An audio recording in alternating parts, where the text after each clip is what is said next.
Hi folks, this is what I put in my homemade granola. It's so good. Bob's Red Mill Coconut Unsweetened Flakes.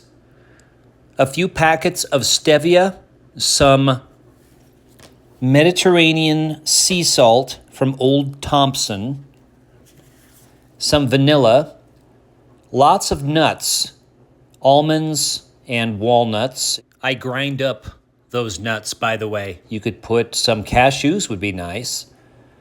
And lots of Quaker old-fashioned rolled oats.